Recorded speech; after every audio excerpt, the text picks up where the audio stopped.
Hello there. Welcome to Paranormal Experienced with Kat Hobson. I am so glad that you're here tonight. I am, um, you know, I'm a coastal person. I am so wanting to let the people in Louisiana know that we are so sorry that you're having to deal with another storm. And I hope that it doesn't do tremendous damage. It's just something that's such low-lying area all through there. And I know that it's coming into Mississippi. I don't know if it's going to make it across Mobile Bay, but anybody that's in line of this storm, I know it's a two. They still spawn, you know, other storms. So everybody, if you could just keep that region in your prayers, thoughts and prayers, that would be so fantastic. I'm a big believer in prayers, so that's what I'm going to do. But whatever works for you is great for me. And I am really excited about tonight's show because my guest is someone I enjoy tremendously. We kind of have the same warped, fun sense of humor. I think mine's fun. Not everybody does, but I do think Victoria's does. And Victoria Monday is one of the people I enjoy talking to. If I lived close to her, we'd never get anything done. She is one of the most busy and prolific authors I know. She covers a broad range of um, paranormal items. She has written for children. She has written Dear Dad, Letters to Father, a journal of healing, Special Tales for My Grandchild, which is something that is on my list for Christmas. I'm looking forward to doing that. And she is actually dabbling her feet under a pen name. And we're going to discuss that too, because you know what? If she writes it, I'm reading it. She's a good author. And one of the things that I live by, okay, this is hers. It's a modern day cyber grimoire. And trust me when I say everybody needs this desk and laptop bag because I travel. So, without further ado, and we're going to talk about more of the things that she does, Victoria Monday. Hello. Hello, Hello. Princess. You're right. If we were so close, we would be at the beach every day. We would, because you know what? That's what I like. I And used to live at the beach. So, yeah, literally, yeah, I lived at the beach. yeah. Well, I'm trying to, but my husband doesn't want to retire. So, and we have Oh, grandchildren here, and it's a pretty good drive. Oh, hello, Dana Stricker. So Dana. it Dana's is. one of my favorite people. I think she's pretty fun too. So She's, I enjoy her posts and stuff. We don't know each other personally, but well, that's how we met. I used to steal her memes, and then we met at Lone Star Paracon earlier this year. I'm like, I steal your memes. She's like, I steal well, your memes. So, well, I have. Oh, hello, Stuart. Hey, Lori. But we have Mars Hill, Maine. Thanks for being here. We have we have a lot in common. If we could, possibly be the same person. It's so funny because we like just about everything. We're interested in so many different things. You are still away, she says. And I have to tell you that I have discovered Instagram, and I am I'm hooked. I am so hooked. When I am outside with the dogs in the mornings and in the afternoons, people have to know when I'm there because I'm just like, oh yes, share, share, share, share. And one of my other friends said, "Girl, your feed, seriously, you're addicted." it's no, it's a good addiction. Yeah. I Oh, mean, there there's are bad worse. things you could do. Yeah, there's bad There are things you could do, worse. but this is no. It's as long as you're sharing the good things. You know, Only, I'm only not good. getting political or anything, but there were so many funny cat memes today about cats leaving Springfield. Yes. They're just like, what the Well, heck? I've got to tell you, I watched that debate too, and I'm sitting there, and everybody was acting so shocked about eating animals. Well, Mhm. I just rescued a dog from a rescue in North Alabama. And when I was talking to the lady that, I mean, these people are dedicated animal rescue people. You know, my dog came from under a trailer. He had been Oh, wounded. He was in terrible shape. Now he has a home, and he just ate all of my husband's nachos after, because David did not put them up high. And this is a big dog. So it was really interesting because she calls me to check on him, because she is a good rescuer, right? And she hmm wants to make sure that it's still a good fit and stuff. And she was like, I'm so upset. I said, why are you upset? She said, the dogs that I've been checking on, because she goes around the neighborhood and checks, their little town and stuff. Well, hmm the dogs are disappearing. The Oh animals are no. disappearing. And they have you know, there's no reason for it, because Right. the Humane Society is non existent there.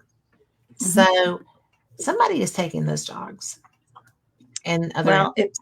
And if if you're if hungry, it were you me, want. I would just be taking them in. Well, yeah, Maybe there's but somebody. that's why she's there, is because people don't. And and she's very upset and very worried. And I thought, that would have been a great opportunity to have a conversation about people who are desperate, right? Because you Right. would have to be desperate. And Mm. if you're just trying to survive, then that was the only thing that I thought should not have been left off. You Right. know, it wasn't the only thing. There was a lot that shouldn't have been left off. But that actually was something that I thought, because I had just had that conversation, right? Oh And wow. Right. I'm not a political person. I don't discuss politics on my show. I don't discuss politics on my, social media, hmm and which is hard because I was a political science major, right? I love Oh. politics, but I don't talk about them. Right. And Right. because either way, I'm going to insult a friend somewhere along the line, and I'm not going to do that. I love my friends, Right. and I don't care if they think the same as I do or if they don't think the same as I do. That's not my hmm business. Right. So, but I was just like, that's so weird that actually came up in conversation. Hi, Tom McNicholas. So I was just so blown away, because I didn't think that would be a thing anywhere else. I thought it was just in that little community, maybe, but Well, I maybe hope it's it's not not. true. Well, Andrea I Perrin hope told not. me a Yeah. long time ago that cats and dogs were brought here, and they're extraterrestrial species, and they were brought here to teach us how to love unconditionally. So I'm choosing to think that they have succeeded in their mission, and they're going back to wherever they come from. Well, that's my choice of thought too. But it's one thing they teach us, that love is pretty valuable too. Yeah, So because I drove up to Michigan Paracon, and from Texas to Canada is 3 days in a yes, car. And so I was gone almost a week and a half. And when I got back, his lordship he was kind of pissed. imagine. He was like a grumpy old man just walking around. And I was probably just another pair of legs. I'm like, Toby, I'm home, Toby. I'm like, oh, whatever. So I was sitting on my bed, and I'd been home like 2 hours. And he looked up and he went, Mama, Mama. And he goes running, and Oh he my jumps on the god. bed. It's like, okay, when did you learn to speak English? Yeah. I don't know. He practiced while you were gone. He was doing an He's, online course. he was probably saying a few choice words. Yeah, well, But, that's and the so, beginning of a lot. yeah, so we were inseparable for a week, and then I left again. But he's gotten over it. So he's back. Okay, Well, Tom, I told you that story. I tried to. Oh. I was going with a person who I thought was my friend. I later found out this person was no friend. And we had planned a path, and we were going to stop by and see Tom, and she changed it without telling me. And we were like 2 states over before I realized what was going on. So I'm sorry, Tom. You'll have to come to Texas. I'm sorry that happened. I hate when, Yes. that's always so disappointing. Yeah, and we had Yeah. planned a route. We had planned stops. We were going to do this, this, and this, and see this, and talk to this person, and go here. And then she decided to go another way. So, but next time. Well, I'd say time was worth, I would. a stop. But I did get to meet Nick Moulet. Nick and I spent a lot Did of you time really? together. Oh my God, Yeah, I love Nick Muley. He He is one of is my so, very favorite people. he has the best speaking voice. It's just even sitting at my table talking to me, it was very loud and booming and like, shh, oh, keep it down, Well, down, as keep it. long as it was all complimentary, baby, you don't hush him. Well, we were talking about the Galveston storm of 1900 or whatever, Oh, wow. So it was He's just so so fun to. interesting. He is, and the jacket. It's the jacket. I love the Women jacket. were stopping him everywhere, and so he was like posing with people. It's the jacket. It really is. It's a magic jacket. So Well, big magic magnet. jacket, magic guy. It's all good. Yeah, he's So, wonderful. But sorry, Tom. well, what was your favorite takeaway from the Michigan Paracon?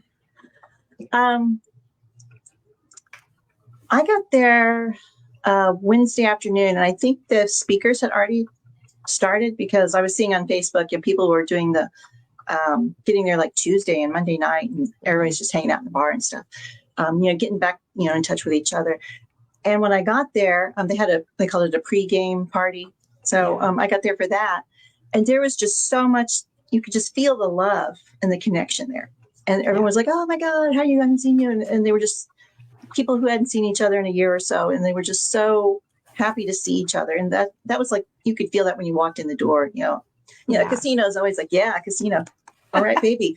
But there was just so much love in there, and everybody was happy to see everybody. And the first person I saw was Dave Schrader, and I was like, "Can I get a picture with you?"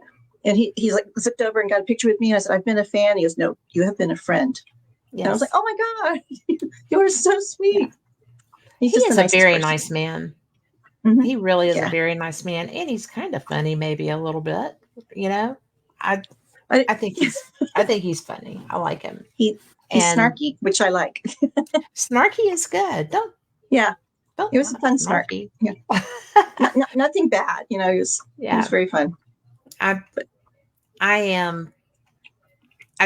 People are always so shocked that I can be a snark, and I'm just like, everybody has their moments. Don't be judging. Yeah, so. I mean, as long as you use it in humor, sure, not to be mean or anything, but I'm just not. I can't be mean. I can be mean, but if I'm being mean, there is something major league happening. So I try to be not that person. Tom and Nicholas is talking about Mansfield, and I actually love Mansfield Reformatory. My friend Lori Dorsey, who was in chat for several years, had her birthday party there. And fun. Her birthday party was always the night before the Paracon there. So there were no chairs when we got to Solitaire. But that is one of the most active places to investigate I've ever been, and it's consistent.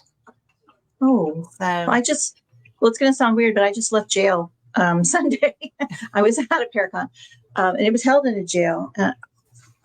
It sucked my energy out of me. I've been like so tired and so sleepy, and it's very active. I didn't know anything about it. Of course. Okay. All right. Sure. Count me in.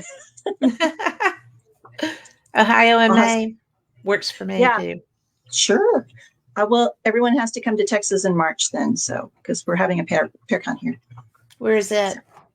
It's in Schertz. The Clean Brothers put it on. It's just kind of southeast of San Antonio. Okay. Somewhere. I'm geographically challenged. It's over there, heading towards the Gulf. Okay. Well, toward the Gulf, I'm side. probably in anyway. So, but Texas, to the Gulf. If you're driving from Alabama, that is a terrible drive. It's not. I mean, going north can be boring too, but at least it changes. But if you're going west on I-20, it's just like, oh my God, I'm never going to get there. It's a long ride. I live west of no, I don't. Where do I live? I live west of Fort Worth. Okay. And to get from where I live out of Texas, like to Arkansas, it was 8 hours. It was like, are we ever going to get out of Texas? Well, it's a big old place. Yeah. It was, but we did go by and we saw Cowboy Jesus. So that was always fun. And then we found the Texas Eiffel Tower, which is up in Paris. So there's Well, of a course very it is. famous, Paris, Texas? I have yeah. friends that live in Paris, Texas. Oh, well, we were there.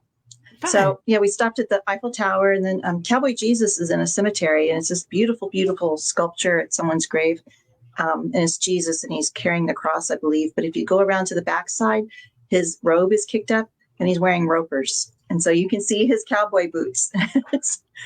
It's like I love, only in Texas, well, but yeah, you know, Ropers it are was, probably my favorite boots. And then again, Wrangler butts. So yeah. it's all good. Well, Jesus had a robe on, so we didn't Didn't look get there. that. Yeah, well, okay.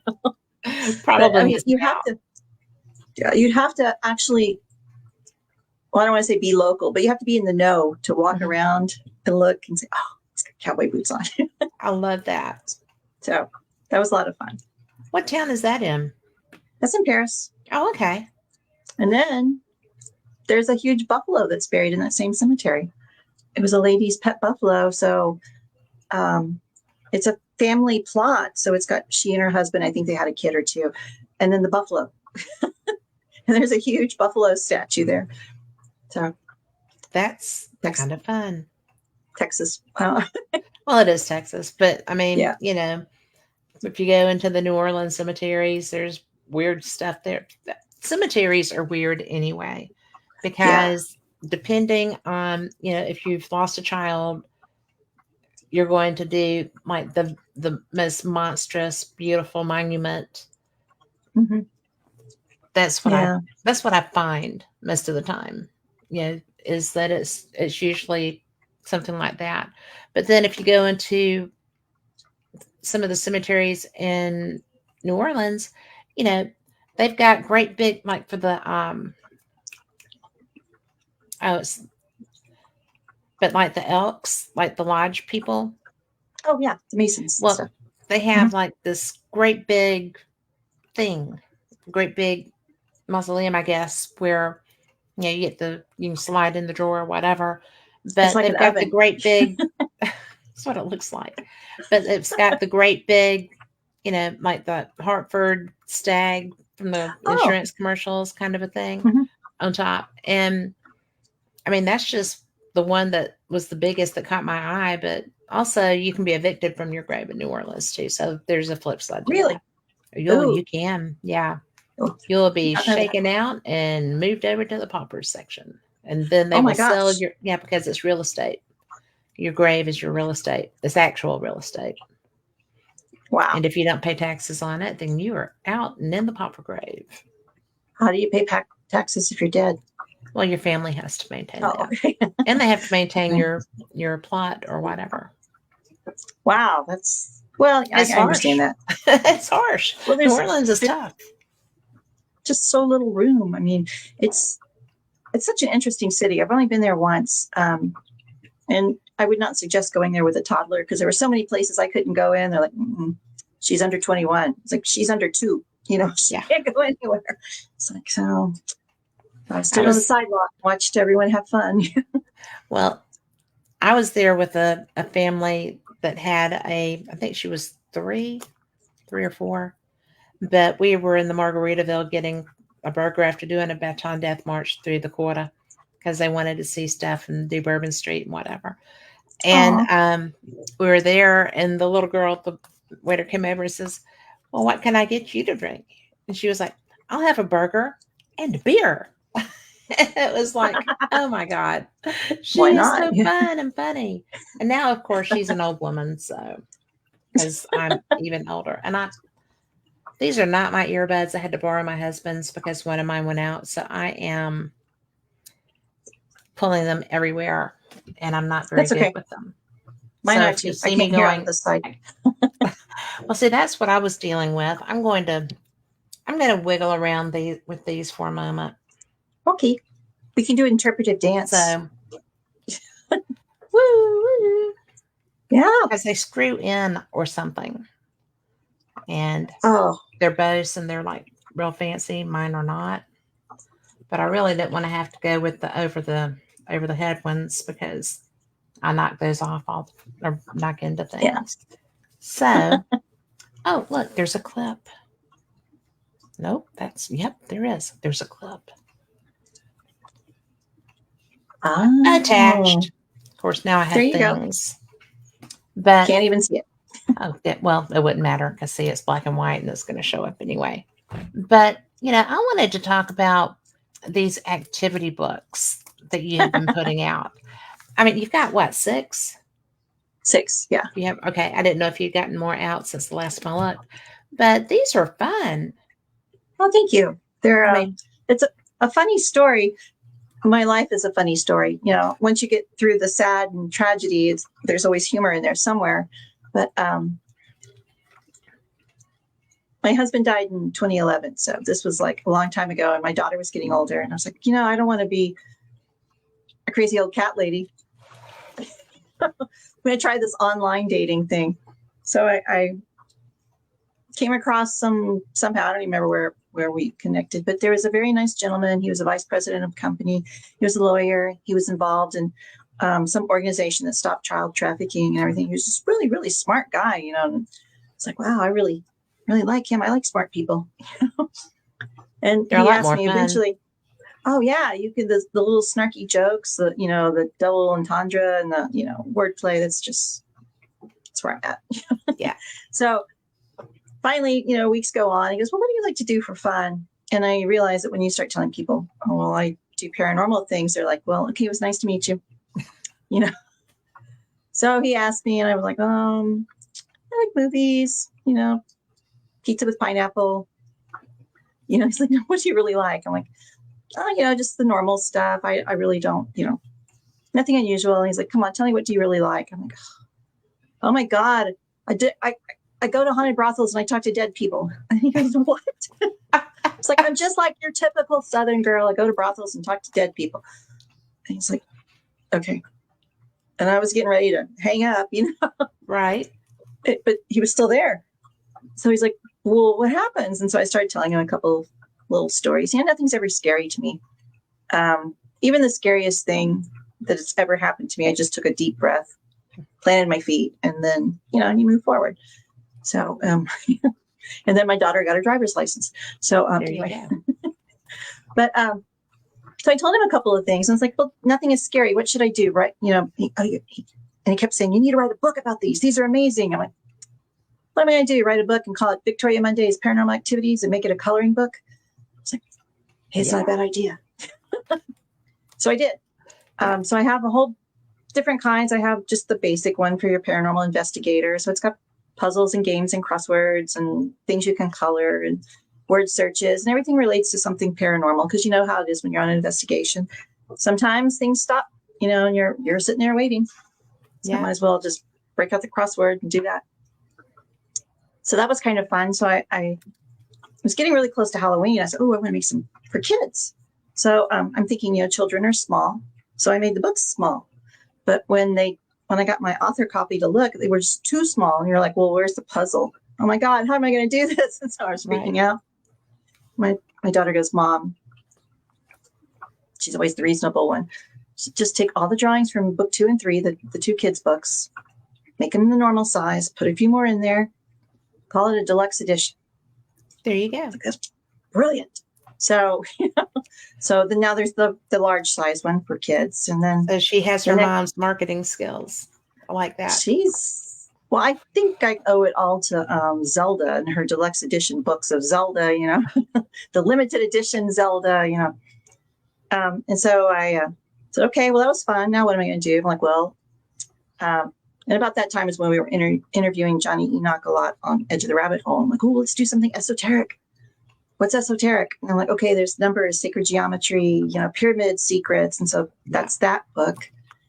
And then my witchy friends were like, well, what about us? And I'm like, well, okay, so why not? So I did a witchy book, and it has like a do-it-yourself grimoire, pages you can color that tell about plant magic, herb magic, candle magic, moon cycles, what this flower means, what this herb means. And then it's got like a place in the back for manifestations. I think that is it for the series. Yes. And then I just kept going on. Yeah. Well, that really is. And you all shucks and him and haw a lot sometimes, but you really and truly are so creative in your thought processes, and this isn't your day to day job, although you are so prolific in the work that you put out, but you're always coming up with a new idea that is going to bring this information to somebody that maybe didn't realize that they had an interest, but this caught their eye. Mhm. And you're really, really good at that. Oh, thank you. Well, that was one of my things I wanted to do was to, and I can't bring the paranormal mainstream, so don't think it's me, but just put it out there. It's like my friend and I were at a Renaissance festival, and we rented a refurbished Airstream trailer. So it was like only one person could stand up at a time, So she Yeah. was sitting on the futon, and I had literally 10 layers of clothes on, and it was still 100, even though it was October. It was hot, so Yeah. So I said, "Well, you sit there. I'm going to stand in front of the fan. I'm going to start taking my clothes off." It was like a very boring strip tease. It was like 10 layers. A So very long strip too. So maybe it wasn't that boring. So it was like, well, leather, coat, and it was like, oh my God. So I finally got down to 5 layers of clothing or so. My feet were really hot. I was like, okay, I'm good. It's almost like you had to do a cartwheel in there because it was so tight. I'm like, well, I'm going to bend over. I'm going to unlace my boots because, I'm authentic. I have lace up boots that go up the side. of course you do. Unlace my boots. Well, that's what I do. Yeah, it is. So I unlace my boot, and as I'm bending over sideways, and I'm making sure I'm not sticking my derriere in her face, So something pokes me in the butt, and I stand up real quick. And I'm looking around. I was like, "Did you just poke me?" And she said, "No. Why would I do that?" I'm like, "You just poked me in the butt." And she was sitting on this futon, and there was an Afghan behind her. And right when I said that, it looked like somebody put a finger inside the Afghan and raised it up because it had the little point, like a finger was raising it up, and it flipped her over her shoulder. And so we just looked at each other and like, well, that just happened. So I don't find it scary or anything. But that's what I wanted to do, was to get these books out there to show people, well, it's not scary. It's not, some bloody head bouncing down the stairs with an axe or anything. I've never had anything like that happen. No. Not once. No, one time I was in the jail with a couple of friends, and the jail cells, I don't know how they are everywhere else, but in Texas, the jailer and his family lived on the first floor. Yeah. And the jail cells were up. Okay. So we were going to go up to the second floor to the cell. And, it's that mother reaction, I could just see this dark shadow coming down the stairs, and it got really big. And I just, threw my arms out like that. I'm like, y'all stay there. Like, what is it? I'm like, don't you see that? And we just stood our ground, and it went away. And then we went upstairs. So, but that's like the scariest thing I've ever seen. But we didn't run because I knew that would be bad. Well, I think that they do that. If it's really something bad, you can't run. Mm-hmm. And if it's something that's just yanking your chain and wanting to get a reaction, then you're feeding it. Yeah. And if you just kind of stand your ground, they're just kind of like, oh, okay. Can't mess with them too much. So we'll just see what happens. Well, that happened to me this weekend when I was in a Parapalooza in Palestine. I still have trouble walking. So a very nice, kind friend said, well, I'll bring your books upstairs. And they put me in cell block C. I was on the 3rd floor. So I had to get up to the 3rd floor. So I'm hobbling up. And as I'm hobbling up, there's a lot of hubbub activity. People are getting ready before it starts. And I was telling my friend, like, oh, there's a little boy here. And she's like, what? I was like, oh, there's a little boy. He's running up and down the stairs. I can see him. Third eye thing. Oops. Earthquake. Okay. And she's like, well, what's he doing? And I was like, well, I don't know. He's just running up and down the stairs. So we finally get all set up, and I have a little chair I'm sitting in and stuff. And somebody comes in. So I stand up to, show them my wares, all the stuff I have. And as soon as I stood up, it felt like somebody just punched me in the back of my knee, and my knee gave out, and I went crashing down. And unfortunately, somebody grabbed me before I hit the floor. Well, I didn't know it till later when I got home that evening, or got back to the Airbnb, when I pulled up my pants. I'm like, man, my knee hurts. It was super swollen.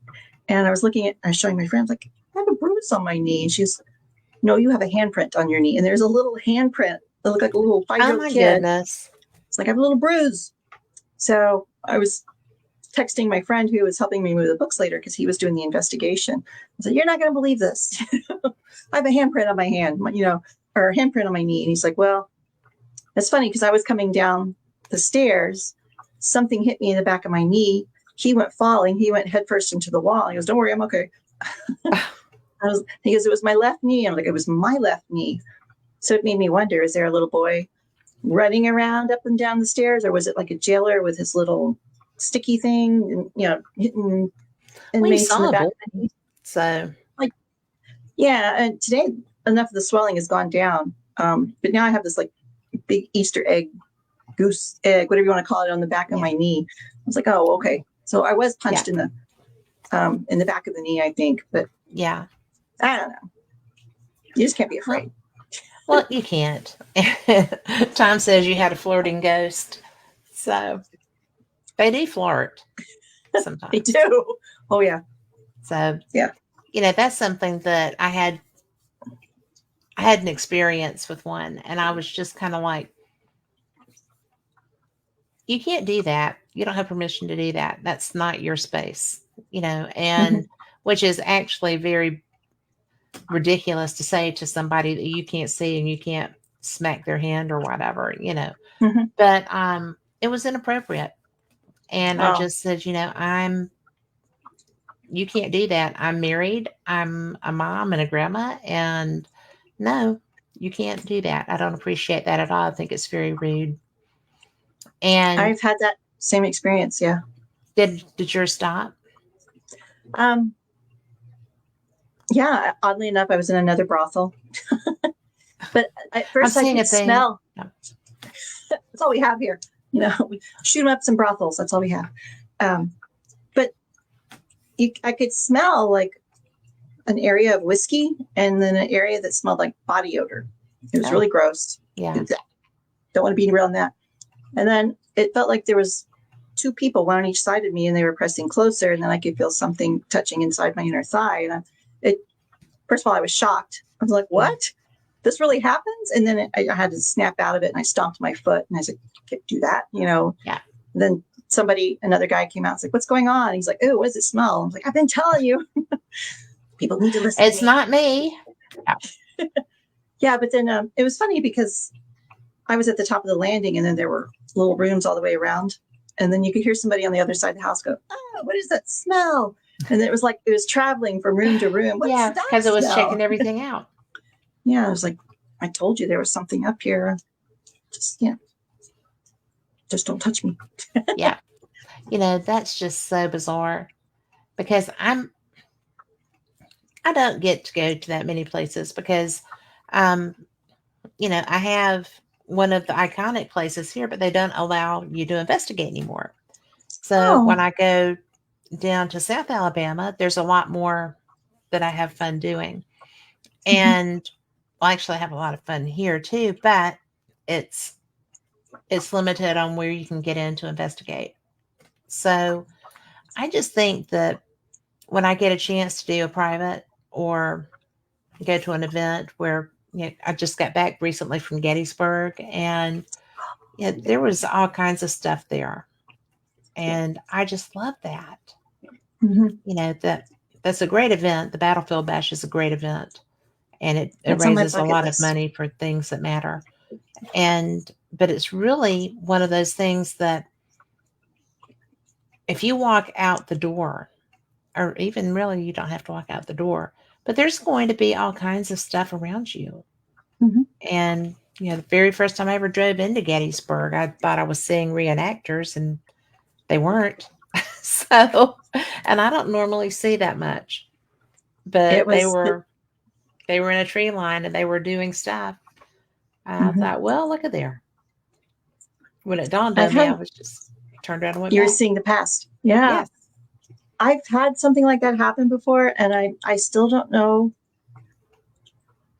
I don't know which way it was, because I was going out to Austin and I stopped. I only take the back roads. I don't get on the freeway. And there was this field, and there was Union and Confederate soldiers fighting. And I'm like, "Oh, cool. I didn't know they had like Civil War days here." And they were really fighting. Yeah.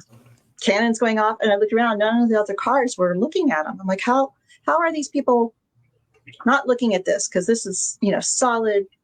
Like I could go out there and join the fight. I was like, well, am I seeing it or am I seeing it? Which one Right. is it? Yeah. But nobody else was looking.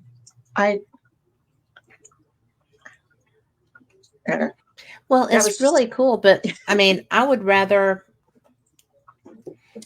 see what I saw and what you saw than I was at Fort Morgan, which is down in Gulf Shores, and it's an old Civil War fort. And I was just walking around because it was a nice day, it was cool. Mhm. And so I went to the fort, and I'm just walking around by the batteries where they store ammunition and stuff, and a Panzer tank came out of the woods. Oh my And I'm gosh. like, "Oh, I hope he sees me," because it's coming at me. And so I'm trying to get out of the way. And yeah, that was like a World War II Mhm. reenacting thing. And I thought, I did not know that they did this. I would expect Civil War stuff, but Yeah. actually, with with German U-boats and stuff, that was in play through there. And I didn't realize that they had such activity there. I It's do. amazing. I know now. Mhm. I will not be scared if I see a tank come at me again. Well, maybe a Just little. step But over, that was more alarming than the ghosts that I've run into there. So ghosts don't I scare me, but that did. no, I find the joy in the paranormal now. I mean, a lot of people are like, it's like, no, Yeah. you don't understand. This is fun. It is Yeah. fun. Mhm. And I So don't have your skills. And so to me, well, I do have some, but yes, you do. Yes, they're you do. not developed. I haven't developed them like yours. And it's, well, because I have active rules. I don't want to see death states. To Mhm. I don't want to be awkward if there's a child around me. Right. Just I have rules. And mostly they pay attention to those. If Mhm. you just I have boundaries. These are them. And I had to do that in my house. So it's interesting to me. But what's in my house is, I think, familial. So Yes. it's not something that I'm really that scared of. The first time I saw it in here, it was disconcerting because I was Yeah. actually doing this, but downstairs in my downstairs office, and a yoga ball popped right up off of the foosball table and started rolling around on the flat concrete floor. And I had seen it rocking Mhm. before it went off. And I was on the phone with just a brilliant psychic named Andrew Brewer. And I'm like, uh huh, uh huh. Yeah, really. Well, that's fascinating. And I kept, you know, oh look, oh look, and it jumped, and I'm like, he was like, it's a grandmother. I was like, Oh, well, yeah, I'm pretty sure of that, but we have rules in this house, right. And after that, I was added to it, nothing while I'm on the air. So, and they pretty much, they humor me because I know I don't control them. But I'm Right. just like, you can't do that. You just can't do that. Yeah, So, I've done the same with my dad because he showed up a couple of times and like we had a very strained relationship and then he passed and I'm like, okay, I'm not ready. You have to go right. outside. Yeah. So I see Well, him outside. My camera in the garage picks him up all the time. I was like, oh look, there really? goes daddy. Yeah. There was one day, it was early because it was about 20 hours this went on. It was just like an orb flying from, and I don't do the orb thing, flying from my car, my headlight back to my trunk, back and forth. And I'm like, what the heck is that out there? And I go out there expecting to find, cricket or something. Mhm. Turn the lights on, nothing's out there. I come back and, looking on my phone, there it is again. It goes back and forth. And this goes on for hours. And I was like, Wow. okay, well, it's got to be a light shining through a crack in the garage door or something. So I open the garage door, look around, close the garage door. I come back and there it is, back and forth, back and forth. And I was like, okay. So then I go out there and I start to make some noise. Okay, I'm gonna open the door now. open the door and close the door, come back in. So I'm playing it back, and it's hovering around where my headlight is, and it goes whoosh across to where I have a bookcase in the garage. Yeah. And it kind of hides there for a little bit, and about 2-3 minutes later, after the door is closed, it comes back out. And then I don't know, I'm sure it's pixelation somehow, or a pareidolia or something, but you could see like a shift up against the garage door where it looked like a figure was walking around. I mean, this went on daylight and sunset, and it was still going on. I'm like, okay, there are no bugs out there. So I went out there, I don't know how many times, So I'm thinking, well, what's more of a dad thing to do than to check the car, Right. Let me check the engine. Let me go check the tire. Let me go check the engine. Let me go check the tire. So I'm thinking, okay, I'm good. Go on. I've got this, but thanks. Yeah. Yeah. It's like, take the trash out or something for me, will you? Something helpful. It was interesting. Yeah. Yeah. Well, were you still kind of estranged when he passed? Yes, it was mainly due to the evil stepmother. So, she put a wedge between us. So I think this is his way of making up, or at least trying to make up. Yeah. The wedge. because I have not read Dear Dad, Letters to Father. It's blank book. So you fill it out like anything you wanted to tell your dad. Oh, well, then I've got to get that. Well, I mean, because my dad started having TIAs, and we wouldn't talk very much, but when we would talk, we'd talk for hours. If one of us was driving somewhere, or because he lived in Nashville and drove to Birmingham, because this was home, but he worked in Nashville, so he bought a place up there, and he would stay there during the week and come home because my stepmother worked and still does. And she's actually pretty cool. We got very close through my father's end of life, but she was, I think, surprised that we were still so close. And when he was passing, I was very fortunate to get to be there. And like I stayed pretty much at their house. David took care of the dogs, and I would come home and shower and do stuff and then go back. But I was there when he passed. And my friend, who was his caretaker, nursing him, came and got me, and she was like, your dad just died, but he can still hear you. Get in there. I'm going to go get Marilyn. And so he was still there. And that was so interesting. And he shows up here when after that I got hurt and had to be, immobile pretty much for 3 months, completely non-weight bearing. And so I was high too, because pain. Yeah. And so my stepdaughter was here taking care of me with my grandsons here. He was here all the time. And somebody that I was interested in hosting is a medium. And so, I said, well, if you'll just call me so we can talk about what you do, and I'll have a feel for this. And she's like, well, do you want a reading? I said, well, not really. But I mean, unless you want to do one, but I just want to get to know you so that I'll have a feel for you. Well, so she called, and she's like, oh, well, do you want to know who's around you? And I'm like, well, sure. So, she was like, oh, you have a lot of dogs. Well, yeah. So, but past dogs. And so it was interesting, but my dad was here and said that, that he would communicate more if I would just ask him to, because I was like, well, if you're here, why am I not knowing that you're here? Why are you not? And he's like, you don't ask. Yeah. And I think I'm it takes like, a while for us to get to that. Yeah. Well, I'm just kind of like, well, I love you, so I'm not going to run screaming from the building. I don't mind seeing you. And so that helped a lot. Yeah. It's hard. We were interviewing Jim Hunt on Edge of the Rabbit Hole. Yeah. And so we were doing our pre-system, checks and logins or whatever you want to call it. This is when I lived down in the woodlands with my daughter, and my dad had just been gone for a couple of weeks. And he comes on the camera and he goes, "Oh my God, there's a man behind you." I'm looking in the camera. I'm like, "No, I'm home alone. I have a couple cats here." And he's like, "No, there's a man on the sofa. He's sitting behind you." I was like, "Really?"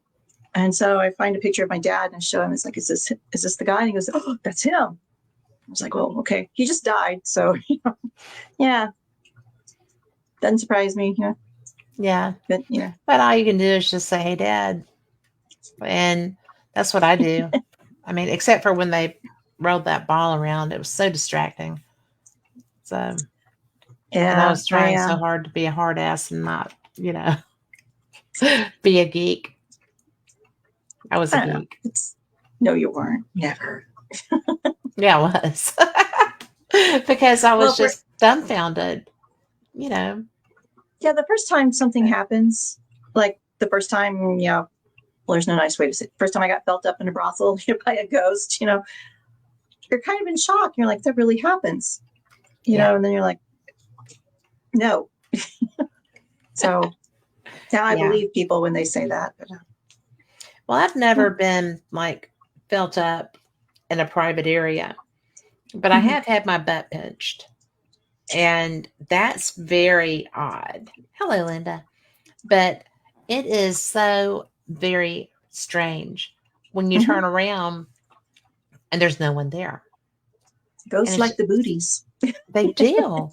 But this was not Mhm. in like a haunted area, not a haunted Yeah. place. And I was just kind of like, well, hello. What the hell are you doing? You don't even know me. So, but usually I find that they do, and they're just messing with you. Yeah. But yeah, nothing's other than that one big shadow that one time. I don't want to say it scared me. It more was of a shock and took me back just for a second, and then it was like, just go on. Yeah. But yeah, paranormal's fun. Do you get this everywhere you go? More often than I want. Yeah, Yeah. when we drove into Palestine, I got there about 4:30 on a Friday, and everywhere I see things out of the corners of my eyes, and it's an old town, very small population. Most of the downtown is like 2 or 3 blocks, and it's old buildings, and it's all shut down and stuff. And they're slowly rebuilding it. But I kept seeing people like sitting in the corner or standing over there, and when I turned around, they weren't there. I was like, oh, this is an active town. So they were everywhere. Yeah. That's fun. I mean, I think that's fun. Yeah. I oh, and Linda in chat is sharing a good bit, and she says she started asking the questions when she gets touched. What's the message? The last time it turned into a fall down Ooh. the stairs and a broken ankle. She was poked on the left leg some weeks before. Oh, That's wow. awful. Do you feel like they meant to do that, Linda? That's kind of like getting sucker punched in the leg. I mean, why else would I Exactly. see that little kid other than Well, you would he's like his little, expect that from a little kid, perhaps. yeah. But, It's like right that's, in the, yeah. Well, and the fact that he did it to she says she doesn't know if that was huh. intentional to knock her down the stairs. But I just, I don't ever know quite what to think about stuff like that, because the last time I was with anybody that had something happen, it was a scratch. It was at Sloss. Mhm. And it was a child that had gone with me. Mm. And, his dad told him what I did, and his kids wanted to come ghost hunting. So I'm just like, well, let's go here. There's always something here. Yeah. And I've never had a negative experience at Sloss. And as we walked out, we got outside the structure and the kid got scratched. Wow. And I was just like, and, my doctor, right, he looks and says, oh, yes, that is abraded. He got scratched. That doesn't happen here. So it was really a very odd thing. And I didn't know what to think about that because it's so rare. Huh. I've been very fortunate. I've never been scratched. I mean, I've been touched. Yeah. I get thumped on the head a lot. I don't know if they find humor in that. Is it like just a rap, or do you just get thumped? A lot of the times it's like a thumb, like well, I don't want to say we had abusive parents, but back in the 60s, they would like thump you on the head when you're acting up. Stop it. Yeah. But Well, one back in the time I was 60s, that wasn't considered abuse too. So no, it was just stop it, kid. Yeah. It was enough to get your attention. But one time I was leading a ghost tour through Old Town Spring, and we were going in. The only building we could go into was it used to be a kitchen, and then they made it into an ice house. And then when people died, they would put people on the ice. So it was very haunted. So I was going into the building, and something just hit me upside the head, and it felt like I got hit by a 2x4 or something. And I doubled over, because it was really dark, and I said a few choice words, I'm sure. And then I stood up, I'm like, oh my God. And so I got my phone out and I was looking for the board, because I thought, it had to be a board hanging down or something. And the man behind me goes, it's a good thing you stopped, because you almost walked into that spider web. And there was this huge spider web across the door with a black widow in it. So that would have been worse than a ghost. Yeah. So would have been worse than a knock on the head too. Yeah. It probably would have taken out the whole tour or something. But there was a shadow person that used to follow me around when I would give the ghost tour. So I think it was probably him going, hey, stop, stop, stop, stop. Yeah. Would you stop? That did stop you, right? Yeah. Oh my gosh. So gotta be careful. You have had so many interesting experiences. I just, I love when people who are experiencers, psychics, mediums, authors. I mean, you're really kind of the full package.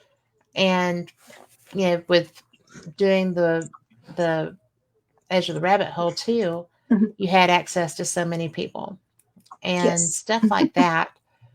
I mean, I've always felt so fortunate to be able to get to talk to people that I find fascinating. And case in point. But we're so lucky to be able to do what we love. And your books and, like I said, your creativity it's just really cool. Oh, thank you. We were talking about, go ahead. Okay. I was going to say, at the Michigan Paracon, for some reason, I was in the VIP room. So I was like the Oreo creamy filling between Amy Bruni and whoever the guy is that she's with for Kindred Spirit. Adam. Adam and Amy. Yeah. Adam and Amy are on one side, and Erin Sager was on the other. She's our Alice. Who's Alice? I'm thinking in Wonderland. Yeah. Okay. But everybody who was somebody or famous or on TV were in this little room with me. And every time they walk by, I'm like, I interviewed you once. And they're like, you did? I'm like, hi. So I got to who interviewed you. Yes. Remember me. Yeah. Here's my business card. I'm like, oh yeah, you're the blonde girl. I remember you. Yeah. So I got a lot of that. But it's funny you mentioned that the experiences, because one of my friends from high school I've kept in touch with over the 5 or 6 years that we've been out of high school, because we're so young. But anyway, he's writing a book, and it's called Normal Paranormal. That's what it is. And he goes, can you give me a couple of ghost stories? And I'll include them, because he's asking everybody he knows to contribute a ghost story. I'm like, okay. So when I finished, I realized I was on number 30. I'm like, is that enough? Do you need more? He's like, oh my God, you just did half the book. So he's going to make me a co-author. Hopefully it's coming out next month, hopefully. Fun. But it's just little lighthearted stories like that, like getting poked in the butt when I was trying to take my boot off. And it's really nothing scary. Well, I don't think so. I hear all of these histories, right? And I've been in some really notorious places, and I've never, knock wood, I've never had a hideous experience. I've had some disconcerting ones, but I've never had something that would make me say, I'm done with this. I'm not exposing myself to this anymore. Right. And it's, I don't see a reason to go seeking that either. I don't, I would Yeah. not, um, I would not go to the Conjuring House. I would not go to, oh, really? I wouldn't go to a place with that reputation. Yeah. I have been to some places that were sketch, but didn't have anything that I didn't feel like there was anything there that I should be so worried about. So I just haven't, I found, excuse me, I have a throat thing, Oh no. and apparently it's about to kick my butt. Oh But no. I find it interesting when people are, my apologies. Oh no worries. I see a dog. You have a puppy behind you. Aw. Wally, are you worried about me? I'm sorry for all our listeners. I can't open the cough drop. Well, I can chit chat while you do that if you want. Yes. Okay. The thing I saw the crawl going through, and it said something about Morgan Echoes. So that's another name I'm writing under. It's something for the ladies. It's a paranormal romance, sort of involves Bigfoot. It's a trilogy. So in order to find it, you have to go to on Amazon, but you have to look under. There it is. Look under Kindle, and you can find it. And the series starts off. It's called the Adventures of Lucy Harrington, and then it just keeps going on from there. So it's a 3-book series. Go check it out. It's what they call steamy romance.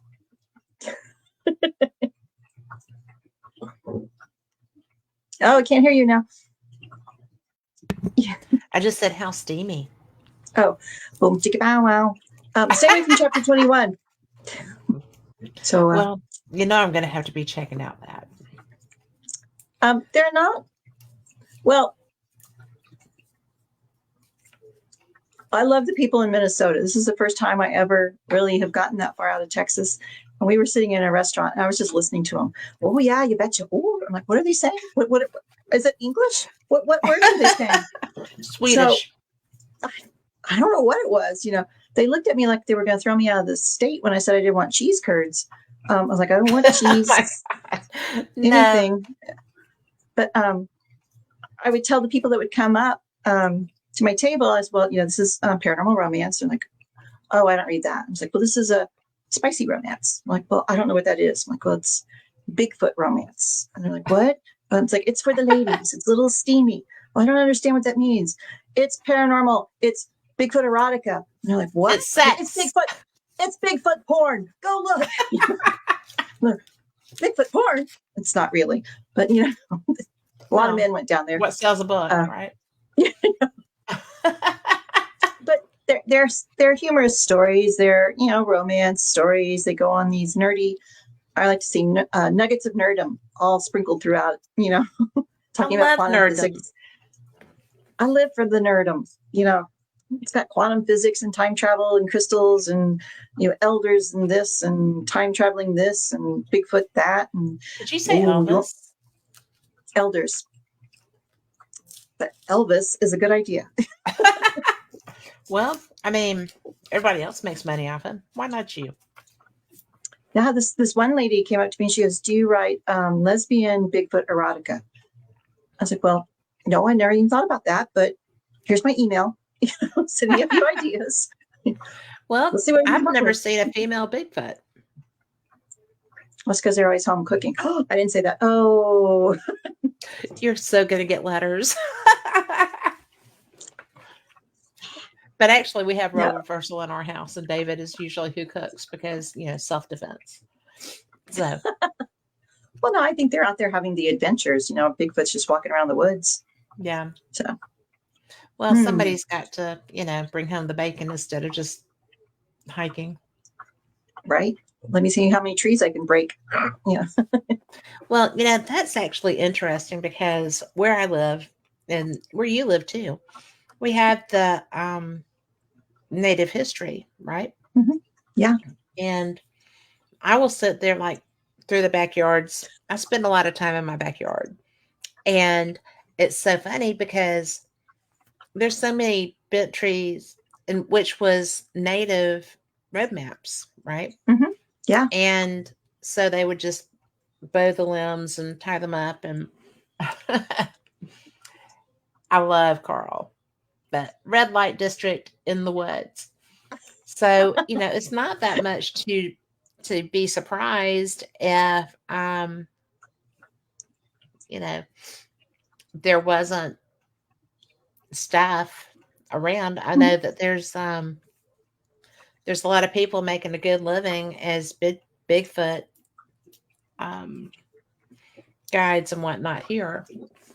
Yeah. And it's I just don't know what I think about that. I don't this I'm not a out in the woods person.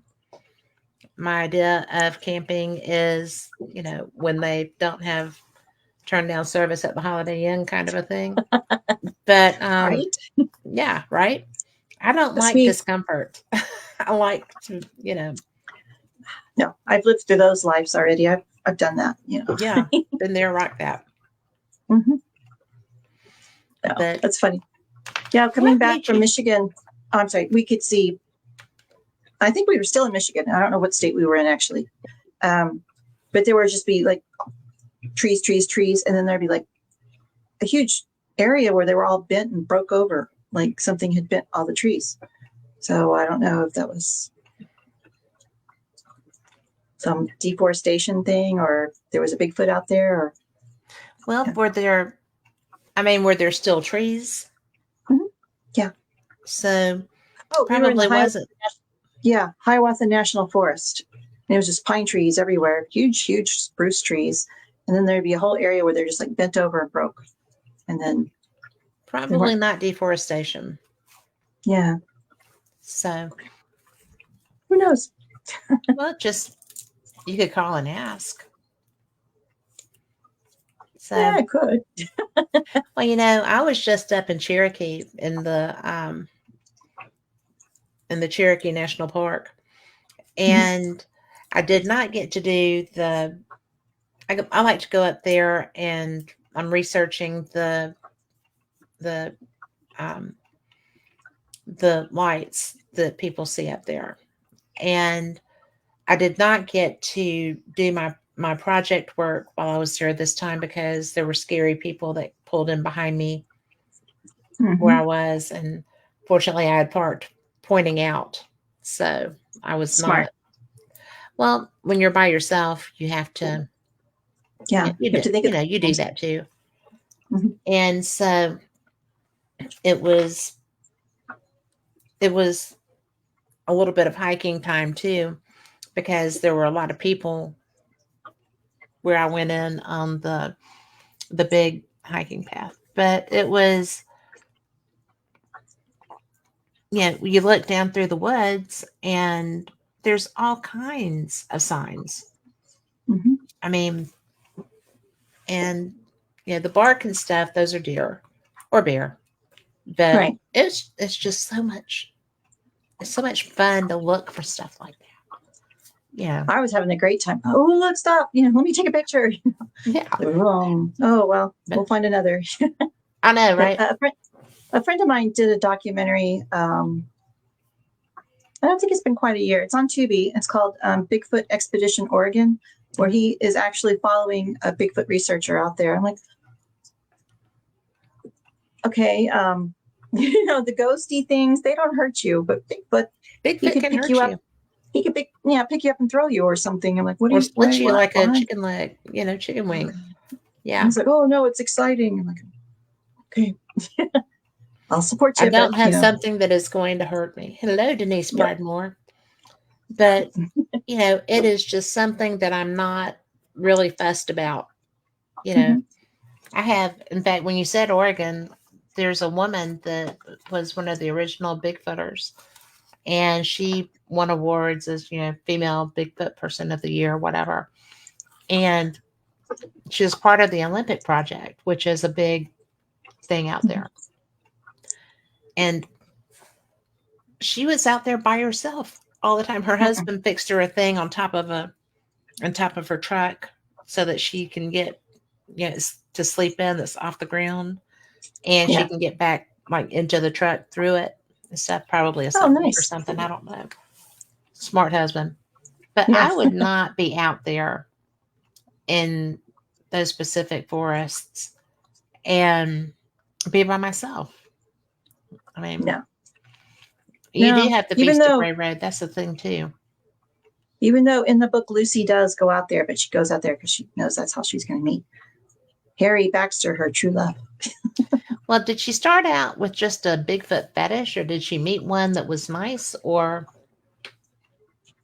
She was, excuse me, hiking in the woods, and she sees some movement, and she's like, "Excuse me, sir," and he has his back to her. "Excuse me, sir." He, shuffles around and ignores her, and she's like, "Are you a Bigfoot?" And he goes, "My name is Harry." of course it And is. so, yeah, so it was just goes on from there, where they have this wonderful conversation. And yeah, he has a magical red flannel shirt that appears every now and then, and sometimes he has a tool belt that just shows up whenever he needs tools. Just magically appears. Yeah, because it's fantasy. Well, we have Linda who is going to have to duck out for dinner, Oh, and so I appreciate her being here. She was saying that she will be back and shared the show, and I oh, that's so appreciate sweet. that. That is so sweet. And just so you know, I do Sunday night shows too, Fate Magazine Radio. So it's a little bit different genre sometimes, but not much. I love anything, weird and fun. I myself am weird and fun. So, I just find, see, this is what I'm talking with your creativity. You just come up with some of the most fun things, and you build on that. Well, actually, I get a lot of help from my friends because I, for some reason, am still in contact with my high school friends. I don't know. They were a really cool creative group. And so I was sharing this with one of the guys, and he's like, "What's next? Minotaur erotica?" I'm like, what? Minotaurs could be sexy. I was like, "You like the Greek stories, Minotaur?" And it's like, well, then someone else suggested, "We'll do something more seasonal, like Santa Claus erotica." I'm like, no, no. Well, Mrs. Claus might be upset, and then you would get no Christmas. So, Well, I was thinking, well, if I did that, it would bring a whole new meaning to ho, ho, ho. oh, It well, was just, I like it. so See, I love how your mind works. it's a little warped. Oh, hello, Philippa. Thank you for being here from New Zealand. We're glad to have you. So cool. That is so cool. Always wanted to go to New Zealand. Me too. Rick, my friend Rick McCollum filmed out there. So, Oh, was it Australia or New Zealand? I'm pretty sure. Oh, no, he did Australia. I think he did New Zealand too. That's supposed to be just absolutely beautiful. I'm afraid if I went, I would never come back. I'd have to bring his lordship along, just be out there with my cat. So, Well, I've got to tell you that it happens because I've been to Scotland twice now, and I'm just like, I could live there. So, Ryan yeah, Sprague. Do you know Ryan Sprague, I the know of, UFO I've never guy? met. Mhm. Yeah. But they moved because they lived in New York, then they moved to Maui, and they moved to Edinburgh in Scotland. And I'm like, that's quite a difference from Maui. Yeah. I think I could But be at home there. Yeah. yeah. So That would be fun. yeah. But Hmm. I've decided that sitting still, I'm getting too old to just sit still. I want to see things. So Mm-hmm. before I Yeah. have to do it, out of body. Well, you can get there so much faster that way. Well, that is true. No 8-hour flights. So red eyes are not that No. much fun. Yeah. No, 3 days in the car was long enough for me. I don't think I want Well, to travel. Did you drive by yourself? No, we switched off. I took a travel companion who wasn't really a companion, I guess. I learned on the way she was not a companion. Ah, So yeah. yeah, but that was good because it was also a full moon that week, and the lesson of the week in astrology was to it's okay to let go of things that do not serve your best interests. And Oh, this there you person go. obviously did not have my best interests at heart, so I waited till I got home to release that. I'm So sorry that you learned that, because I mean, I'm that's not okay. sorry you learned that. I'm sorry that that was there for you to learn, because it's so I usually read people really well, and you do too. Mm-hmm. And sometimes I get so frustrated because people will, I don't know how they manage to shield and pull the wool over my eyes, because I'm really very good at reading. Yeah. And how, how do you think that that happens? Because Um, you're great at I don't that. know. Well, we've been friends for like 10 years, and I always knew there was a part of this person's personality that, and my mom was that way too, who could never be happy for anyone. It was always, my suffering is so much more than yours. It was that kind of Yeah. personality, and it showed its true colors on a car trip for 3 days. So I'm like, okay. So, but on the flip side, because by the third day, when we got to the casino, finally, I couldn't walk at all. So I was in a wheelchair, and she left me. I was like, okay. So then the What? casino security guards, well, yeah, don't want to get into that. But the casino security guards started pushing me around. They're like, Mama, where do you want to go now? I'm like, well, I want to go over there. So they would push me over there. They were super sweet, super nice. And that's why I was saying that there was so much love at that Paracon. I mean, they didn't know who Yeah. I was. I was just some crazy blonde girl with an accent who, couldn't push a wheelchair. So, but Well, yeah, and that's at least now you know. everything's for a reason. So, Yeah. Wasn't the best time to learn that one, maybe. So, well, but things work the way they're supposed to. And most definitely. well, what was your favorite part of that Paracon? Um, the free Diet Cokes were really nice. Really, They I had free love that. soda. I would have liked I that. just, there had been so many people, I've interviewed when we start Edge of the Rabbit Hole almost 4 years ago. And they were like all in this room.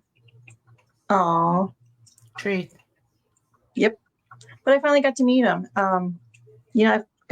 Like John Zappis was there and all the ghost hunter guys. And then I finally met Mike Ricksecker. So Had I've y'all not never met met? him. Oh my I've never goodness. met him.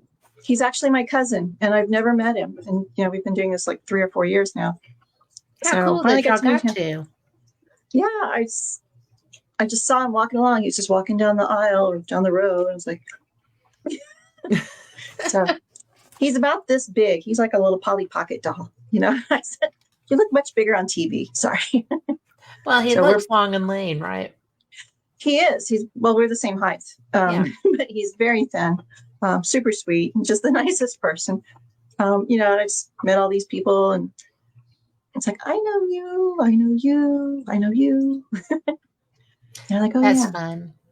yeah. You know, that when I first started covering events, I think I started with Scarefest. And to me, that was so much fun. Mhm. And I actually came away from that with a lifelong friendship with my friend Rick McCollum, who is Oh, the nice. founder of, with Kane Hodder, the founder of Hollywood Ghost Hunters, and just a really great person. And he's a person of honor, and he's a gentleman, and he's funny,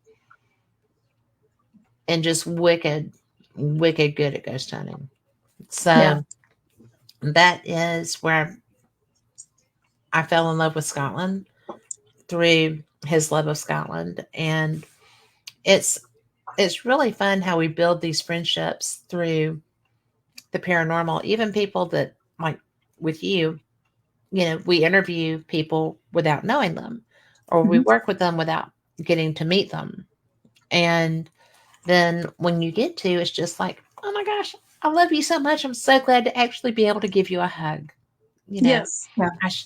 this should have happened years ago, but yay, it's here now. Yeah. The And awkwardness is gone. So, well, but yeah. for the most part. But I recently joined a group called Soul Circle Paranormal.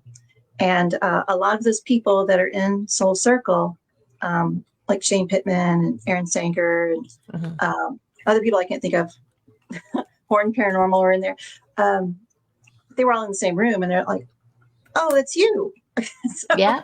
they finally got to. Well, while I met them, they finally got to meet me. Like Aaron was at the table next to me, and I don't want to say he was standoffish, but he was very professional. He was getting his table ready, and I Right. didn't want to bother him. So he had his own things going on. And I introduced myself, and he's like, "Okay, nice to meet you, thank you." Um, and then some other people would come up and start talking to me, and I would start telling them stories about what happened in the Jefferson Hotel, or things when I did something or another. And then I noticed Aaron started scooting over a little bit closer and closer Yeah. each time. So maybe he was working on that end of the table. I don't know, or maybe he was like, "What is she saying?" But by the end of the Paracon, he was just so sweet and so nice. And I told him, Thank you. "We're gonna have to watch out for this one. I've heard I stories know, about him." right? Mhm. He's pretty Nick has astounding. Nick has a lot of stories, and I heard them all. You're But funny. it was just so nice to finally meet everyone that I feel Oh, like I I've met known Shane for. Pittman for the first time at Gettysburg. I'd never met him before. He is just the nicest guy. I He went up to was. him because he's starting Beacon, his streaming service. And I said, "My degree's in television and film production." He goes, "Can you edit?" I'm like, "Yes, and I'm free." His eyes got real big. I'll help you if you need help. Just let me know. So. Well, and see, that's one of the things about what we do. If there's something that somebody needs, or, the networking that Mm-hmm, is out there amongst the people. And it doesn't matter what they do. I think the paranormal community is a very strong group of people. it And is. every There so are. often Yeah. you'll run into an ego, but it's not generally something that lasts. There are a couple of people that I would not include in that. But as a rule, those people are the exception. As a rule, Mm-hmm. the paranormal community is very supportive of each other. They are. They are. And I've been impressed with that ever since I started doing this. I've done this show for over 10 years. Oh wow. And I know, right? But Time flies. it blows my mind, right? But over time, I got to interview Jim Mars before he passed. He was a Oh. big UFO person. And Mm-hmm. he reached out to me after I did, because I covered the first two alien cons. And after the first one, he reached out to me and said, I'd really like to come on with you. And I'm like, well, I'd like for you to. Yes, Nice. please. But people want to help, and people, they want to get out there and they want to support you as much Mm-hmm. as you want to support them. And, because quite honestly, whether they're great big television people or, just like me, a lowly podcaster, right? Oh. Everybody has something that they want to do, or they're in the middle of doing something. And it's really fun when you can help somebody promote themselves. You're helping them grow, Mm-hmm. and you're being a friend, you know. Yeah. And yes, I did start as just a voice until recently. So Yes. I It's love nice to doing see the you. thank you, ditto. Yeah. But I found that I really do like doing the face to face more because, well, I didn't mind either one. I can do either one. It doesn't faze me at all. But I like putting a face to who I'm talking to. And I like that, I feel like it just adds a different flavor. Mm-hmm. It goes a little bit deeper, I think, because you can see the reactions, and Hmm. that's why I hate texting people, because you don't know what intonation I'm using. Yes. Yes. So I You can be always so tell people, call me. misconstrued that way. Yeah, call me and you'll find out for sure. So because I don't have, if you can hear my voice, then you can probably pretty much see my face because it's very true. I I do not have good camouflage. So And my resting face isn't all that nice. So No, says my husband. I'm just kind of like, I'm always smiling. How do I not have a good face when I'm, I don't think I'm mean. no. It's like, Everyone well, knows you and everyone loves you. Everyone's like, oh, Kat, I was on her show a month ago. I love her. Oh, Kat, she's fantastic. well, I So love yeah. you. Thank you. Oh, love But you. I just learned how to do that too. So, Oh, well, wait a minute. There we go. No, I'm not very good at it. I I do suck at it. that. Yeah. I can do that. Oh, Yeah. what a big hand. Look at that. But hi, Joanna from Albuquerque. It's nice to see you. Thank you for What being here. what did that sign mean? That's what I want to know. I have a money cross in my Oh, hand, this but one. it's yet to cross. Oh yeah. We learned this from Batman, Yep. Yep. So back in the olden days. Back in the olden days. I used to be very upset if I didn't get home in time for Batman on Sunday nights, just so you know that he was my favorite person. But I want to talk more about you because I have here, Oh. okay. Well, I told you about my whiteboard, and I have to Hmm. say thank you to Michael and Rosalind Lewis for the whiteboard suggestion because I have my action items on one side, but I have my show notes written great big on a whiteboard now so that I don't lose them because I can't tell you how many notebooks I have too. So, 10 years of notes from interviews doing two shows. There's a lot of notes. You should But write a book. thank you, I am. Oh, So, good. it's, I started and then I had three going at one time and I was getting overwhelmed. Hmm. And I almost called you and said, how do you do this? Do you have a formula? I need I formulaic writing. I don't And sleep. oh, I don't have a TV. I live alone. Well, his lordship and I, and I don't sleep. yeah. So that's it. Yeah. Well, I've gotten to where I just completely go out. And it's really funny because when I was in Scotland, we were walking anywhere from 3 to 10 miles a day. Oh, And yeah, I could hike the Alps now, not really, but oxygen would be an issue. But I really got into all of this stuff. It was so much fun. And I would be talking to my roommate. We were staying at St. Andrews University in their dorms, which, oh my God, it was so awesome. But oh, I just nice. put my feet up and said, well, I'm resting. And before I finished saying I'm resting, I was out. Oh, And nice. when I woke up, she was like, are you okay? And I'm like, well, yeah. She's like, I've never seen anybody fall asleep that fast. I said, well, that's because I don't sleep long. So, Hmm. get it where you can. But That's right. but I want to talk to you about your special tales for my grandchild. That's another blank book. My daughter had one when I gave to my mother-in-law, one to my mother, and then I gave the grandfather one to my dad, and none of them filled them out. And I was like, I want to know, what was your life like? Hmm. So that's what that kind of book is. It's just like a fill out. Oh, I grew up in wherever, and I went to a one-room schoolhouse or something like that. But it's basically a book that prompts. Okay, so I was going to ask if it's prompted writing. Yeah, because I would have loved to have known about my mother-in-law, other than she was Mennonite, that's Yeah, all I know. And, she had 4 kids, and it's like, well, what else? And she's like, oh, it's not important. Well, it is important. It's it part of, is. part of our family. So that's what those are. Those are just fill in the blanks.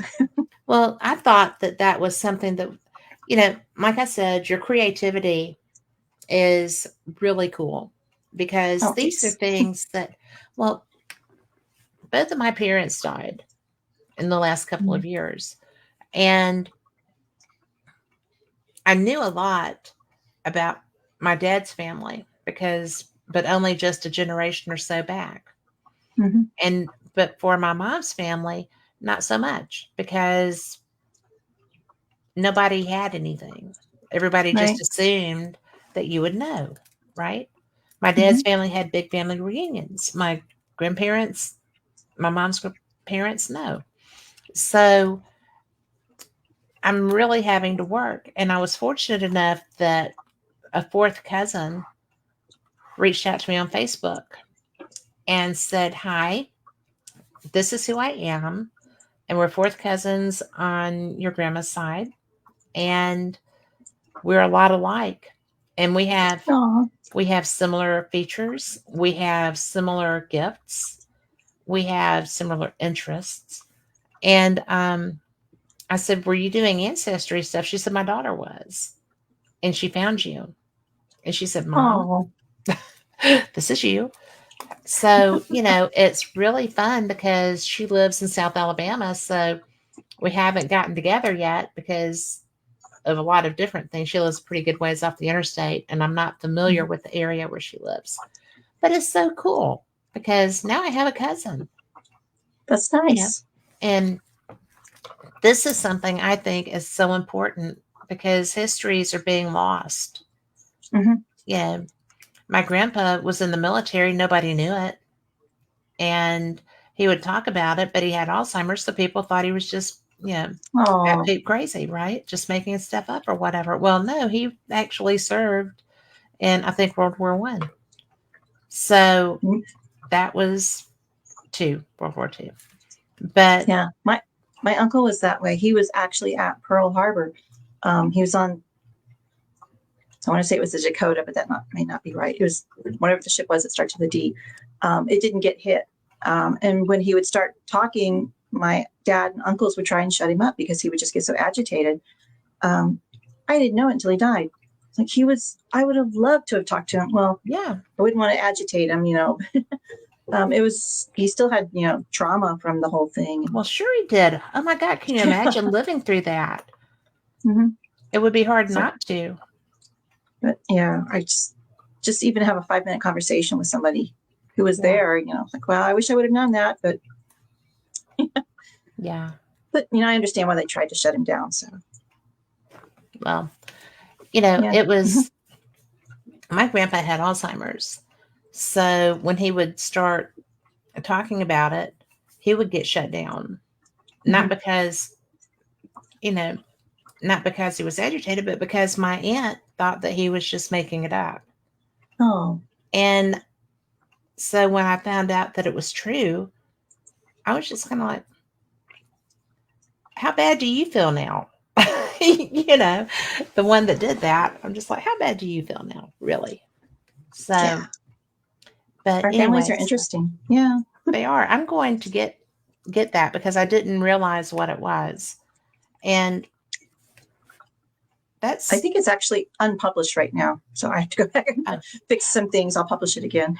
okay. Well, I would appreciate that. And Sure.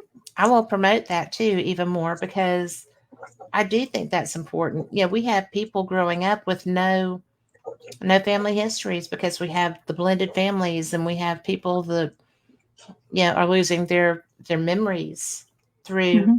through illness and age. And I think it's important because with ancestry.com you can find certain things, and there's a bunch of different ones. Yeah. And one of my friends uses another one to verify her family tree. And because the people that are drawn to her, she owns a location, and the people that are drawn to that location and come to do things are all in her family tree.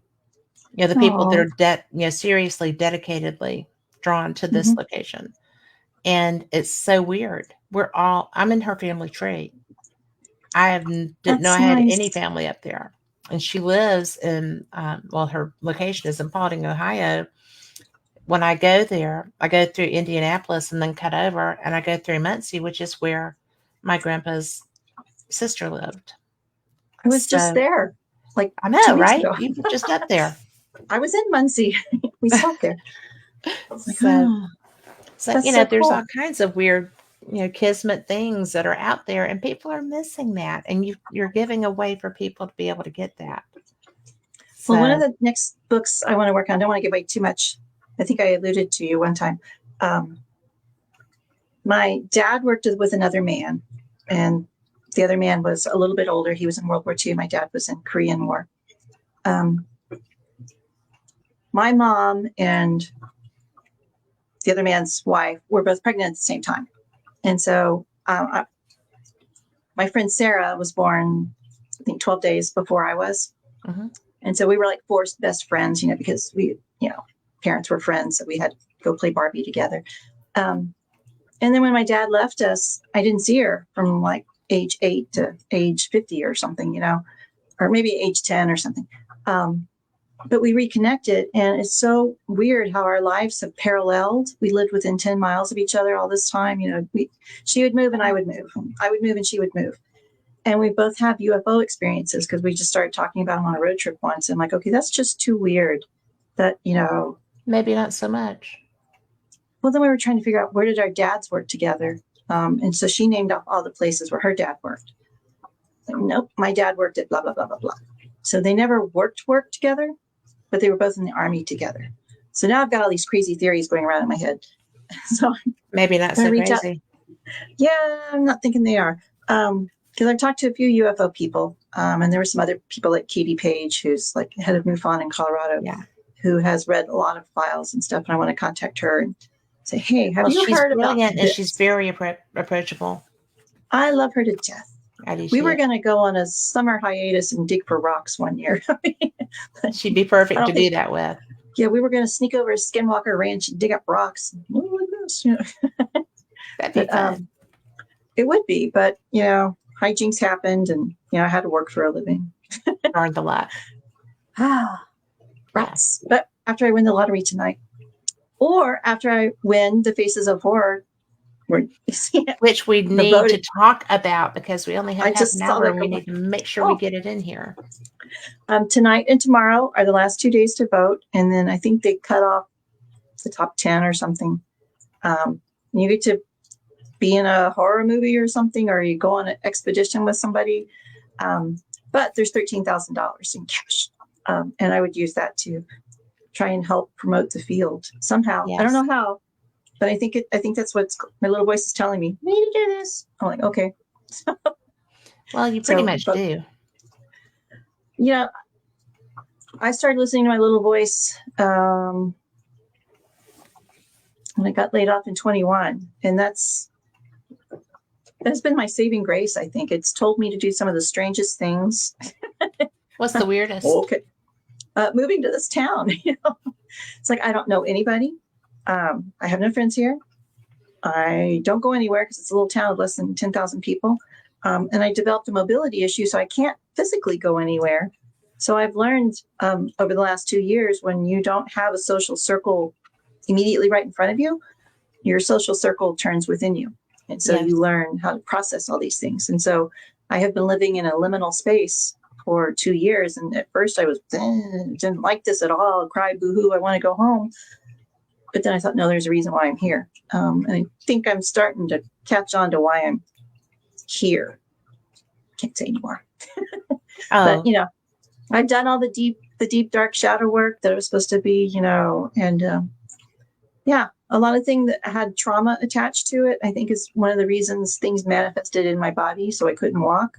So as I dealt with the trauma, and I started to understand more, and I'm understanding more of the paranormal stuff, how it's not all, is there anybody here that wants to talk to us, or, talking to this microphone? It's not all that. It's much deeper.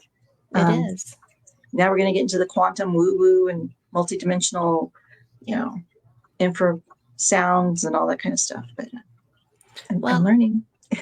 Well, to me, when I first started paying attention to that, it opened up a whole different world.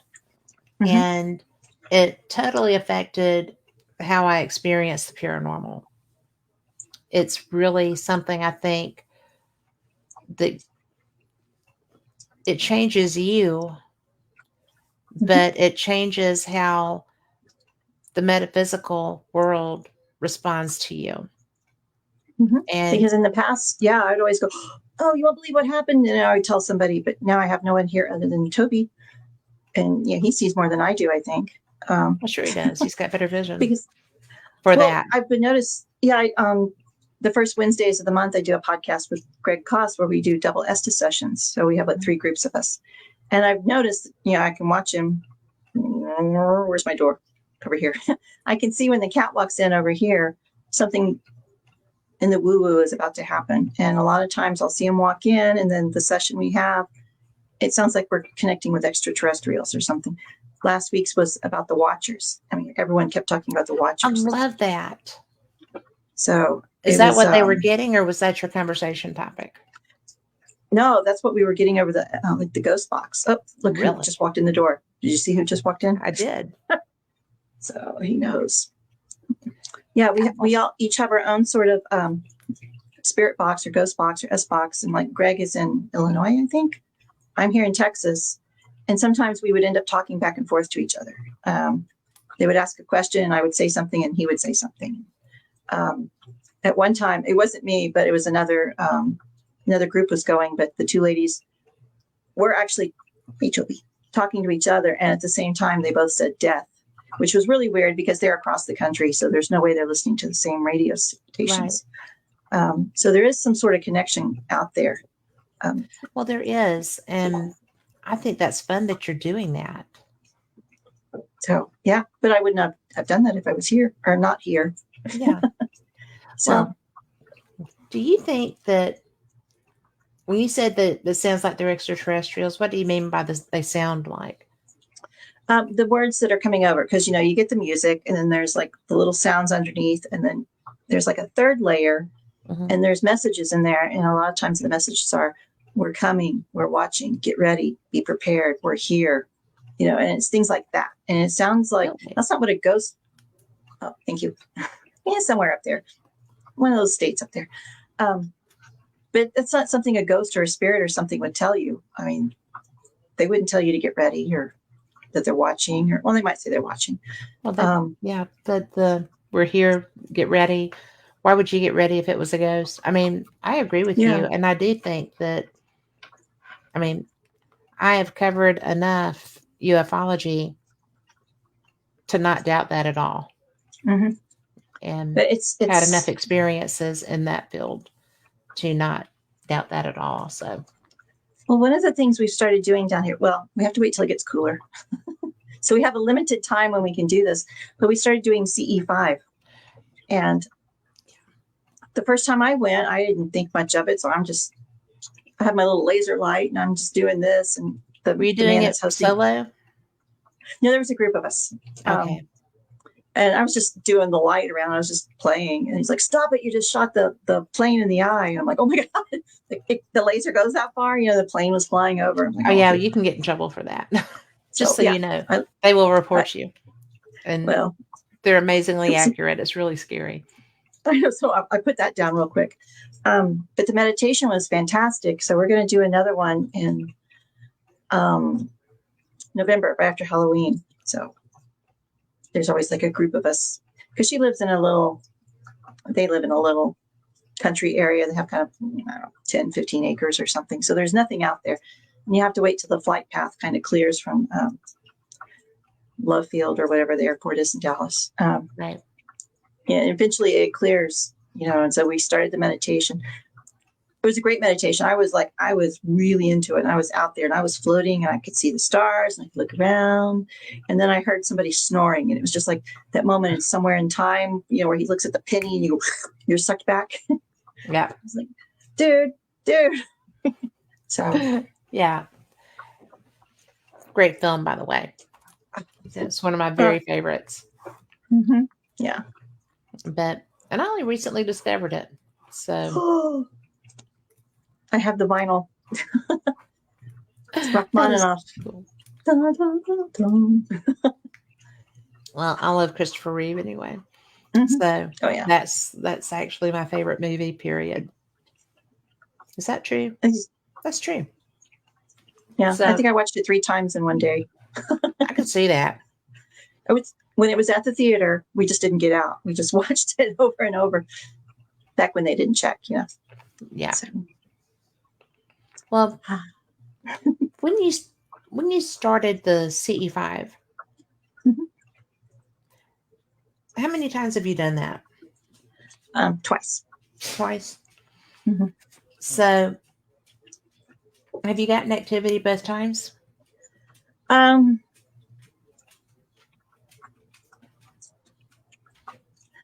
Not really. But I'm optimistic because when I'm not there, they tell me about all the wonderful things that have happened when I'm not there. Of So it course, might yeah. be me. Might be me. I've been known to put shields up, so I need to learn how to take them down. It's hard. It's hard to do Yeah. that. We I have interviewed. trouble with it. I'm just shields up all the time. We interviewed John Yost when I was doing Black Lotus Live, Mhm. and at first, okay, I'll be honest, I thought it was a load of crap, but then I could see his face, and you could hear the not really trauma, but he was disturbed when he was describing his experiences, and I knew it's real. I knew he was an actor, but there's no way he could be that good of an actor. And he started telling us more and more, and yeah, I believe him now. The way he was talking about how the ships came over the tree line and they came down, they just buzzed over him. Yeah. He was terrified. Yeah. Well, I mean, it's terrifying. He was disturbed. Mm-hmm. Do you know Chase Klatsky? Have you interviewed her? No. She's a ufologist from way back. And she's a former host of Fate magazine. And that's how I met her. She was here doing a live feed from Sloss. And we became friends. And then, 10 years later, I'm the host of Fate magazine. And it was so funny because it was completely unrelated. It was just weird how things work out. Yeah. But anyway, we were, she is a ufologist and she's brilliant, but she had a lost because nobody had ever asked her. She'd never told, I finally asked her when we were talking one night, I said, have you had a lost time experience? And she said, I have. Mm-hmm. And I said, well, what happened? And she was telling me, and I was just like, okay, I am not that girl, not what I find to be my favorite thing to anticipate. But I think that I've had one too, but it was when I was young. And so I said, well, do you have an implant? She's like, not that I know of. And I said, well, what kind of craft was it? And she said, well, it was a Delta. And she was with the team. They had gone out because there were a reported sighting, and the Delta came over the field over them. Oh, wow. And next thing they knew, they were in the truck. So to me, that was absolutely, thank you, Diane, for voting for her. So thank you. I love Diane, by the way. No doubt. I owe her a ghost. Oh, thank you. My ghost all sold out. I started sculpting too. You need to tell people about these ghosts, because when you posted them, I was like, oh, these are so precious. I love this. And now you don't have any to show. No, I sold them all. And then when I came back, I made another batch. Well, they're little bitty polymer glow-in-the-dark ghosts that I sculpt. I put them in a little jar, and they're adopted ghosts. But you have to cook them, like in the oven. So I had them on a cookie sheet, and I baked them the appropriate time. And I took them out. I didn't think anything about it, I go in my room, like around midnight, I go in the kitchen for something, and they're all glowing in the dark. There's like 35 little glow-in-the-dark ghosts. It scared the bejeebies out of me. I'm like, what the hell? So that is so funny. I was like, well, now you stick them next to your wine. So when you go in there for that late night glass of wine, do you really need it? If you do, just push them aside, or put them over by the cookie jar or something. People are like, oh, yeah. The cookie jar would probably be my better thing. Yeah. Yeah. Like, just push them around the corner. But they're so cute. They just glow in the dark. But I started doing all those kind of silly little knick-knacky things. And those are all the things that sold.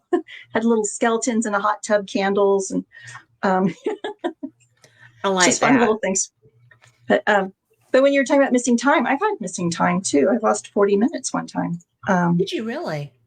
Yeah. It's back when I was pregnant, and I was at the doctor, and I had a visit, and I was going to meet my husband for lunch. And I come from TV, so everything's back timed. So, I was going to get there exactly. Right. So I knew I was going to get to his station 15 minutes early. So I'm leaving the doctor's office. I'm driving through Houston, which is the trashiest city in the face of the earth. It's just trash everywhere. Trash, trash, trash. Yards are always, overgrown and stuff. And I was going down the street, and it was 3 lanes and a huge ditch, and then 3 lanes the other way. And it repeated on the other side, 3 lanes, huge ditch. So it was this huge, huge intersection, Beech Nut and Chimney Rock, if anybody knows. And so I'm coming up to the red light, and I noticed how clean it is. The concrete's clean. There's no stains on it or anything. The grass is all mowed, and there are no other cars around me. This is really weird. For a Wednesday afternoon at noon, one of the busiest intersections in Southwest Houston, and there's nobody. So I'm sitting at the red light, I'm looking up, and I see something small and silver, and it's spinning, and it's just beyond the red light. I'm like, oh my God, that's a UFO. And so I'm looking, and of course, no one is around, and I want to point it out. There's nobody there. And so I keep watching it. I'm watching the red light and watch it. And this goes on for however long the red light lasts. And then finally the light turns green. I drive through the intersection. I look up, and it's gone. It's like, oh well. And as I drive like a block or two, the grass starts getting, unruly again. The streets are getting dirty again. And so I drive straight. I don't even stop. No more stops. Drive straight to my husband's station. I get there, and I get out of the car, and he's like, where the hell you been? I was like, well, I went to the doctor. I made 1 stop, literally, and I drove straight here. So I should have been 15 minutes early. He's like, you're 40 minutes late. Where have you been? It's like, I don't know. I only stopped at that one red light. So I never thought about it until I was talking to a friend a couple of years ago, and he goes, Vic, get this right. You saw a UFO, you were pregnant, and you lost 40 minutes. Let's put it together. Yeah. I was like, oh, I never even thought about that, but I don't remember anything other than stopping at the red light and then going forward. But it was just weird how even the grease stains on the street were gone. It was like perfectly clean. That's almost like a time travel. Hello, April. We have April in chat. So, oops. Haven't seen her in a hot minute. I'm glad to see her now. But, have you had, with all of your health issues, have you had testing where you had like any kind of scans or anything? Have you checked for implants? Did you check for any marks or anything? I'm claustrophobic, so I can't get any sort of MRI. I did go through a windshield once, and so I do have a lot of glass and stuff in my head. So, whatever that is. But my friend that I was telling you that we were just 12 days apart has some sort of implant in her hand, and you can feel it, you can see it. It's almost, it's kind of like chevron shape, but more pointed. And she doesn't know where it came from. She never fell on anything. And it's like, well, why don't you get it removed? She's like, it doesn't bother me. Yeah. Well, sometimes they're very difficult to remove. Mm-hmm. They fight back. So that's a friend of mine who produces for a major show said that they were at a procedure where they were taking an implant out of someone's face that was, and it kept running from the scalpel. Oh my gosh. And so, yeah, but the person that it belonged, the person that was in was adamant that it had to come out. Mm-hmm. And